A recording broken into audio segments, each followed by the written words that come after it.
मुख महोदय, यो कुरा किन यति धेरै जटिल बनाइएको छ? यो सार्वभौम संसदलाई लडाईँको क्षेत्र जस्तो, आरोप प्रत्यारोपको क्षेत्र जस्तो किन बनाइएको छ? त्योभन्दा पनि महत्त्वपूर्ण कुरा सभामुख महोदय, सम्माननीय सभामुख महोदयबाट रुलिङ समेत भइसकेको विषयमा सरकारका केही मन्त्रीहरूले आफूलाई लागेको आरोपका विषयमा, गम्भीर आरोपका विषयमा यो सदनमा आएर उभिएर जवाफ दिनको निमित्त रोकेको छ केले? किन यो चीज निरन्तर मागिरहनु पर्ने भयो सभामुख महोदय? यदि कुनै अप्ठ्यारो छैन, यदि आफूमाथि उठेका प्रश्नहरूको जवाफ दिन सक्ने यथेष्ट आधारहरू छन्, ती आरोप या विषयहरू निराधार हुनु भने सार्वभौम संसदमा उभिएर त्यसबारेमा भन्नका लागि केले रोक्यो सरकारलाई? र जहाँसम्म मिटर ब्याज पीडितहरूको कुरा छ सभामुख महोदय, मिटर ब्याज पीडितहरूको विषयमा हामीले त ऐतिहासिक सम्बोधन गर्यौं, सामन्तवादको अवशेषलाई हामीले समाप्त पार्यौं भनेर यही रोस्ट्रममा सरकारका तर्फबाट गृहमन्त्रीज्यूले नै भन्नुभएको अहिलेसम्म पनि ताजै छ।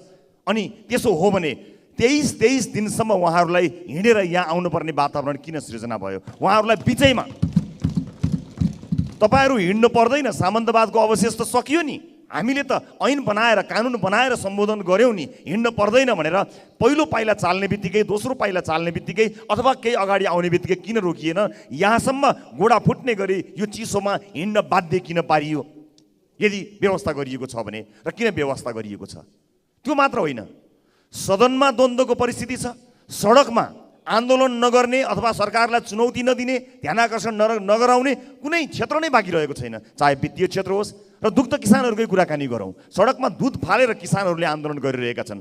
सरकार सदनमा पनि सडकमा पनि हरेक ठाउँमा विरोध गर्ने ठाउँ दिइरहेको छ र प्रशस्त आधार दिइरहेको छ।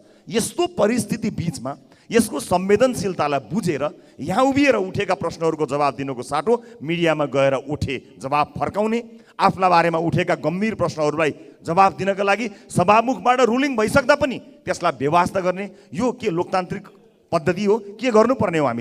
यहाँ हामीले प्रश्नहरू बारम्बार उठाइरहँदा हुन सक्ला सदन अवरुद्ध होला, जबकि हामी सदन अवरुद्धको विपक्षमा छौँ। हामी मात्र होइन, सम्पूर्ण प्रतिपक्ष दलहरूले प्रश्न रूपमा भनेका छन् कि हामी सदन अवरुद्ध गर्न चाहँदैनौँ, तर हामीले गम्भीर रूपमा नेपाली नागरिकसँग प्रत्यक्ष सरोकार राख्ने विषयमा उठाएको विषयलाई सदनमा उभिएर जवाफ दिनुपर्छ कि पर्दैन? आजसम्म हामीले जवाफ मागिरहेका छौँ, जवाफ माग्दा पाइँदैन। लोकतान्त्रिक विधि र पद्धतिलाई अनुसरण गरी प्रस्तुत हुँदाखेरि सरकारले नसुने जस्तो गर्छ, मन्त्रीहरू अझै झन्डा हल्लाएर हिँडिरहनुहुन्छ।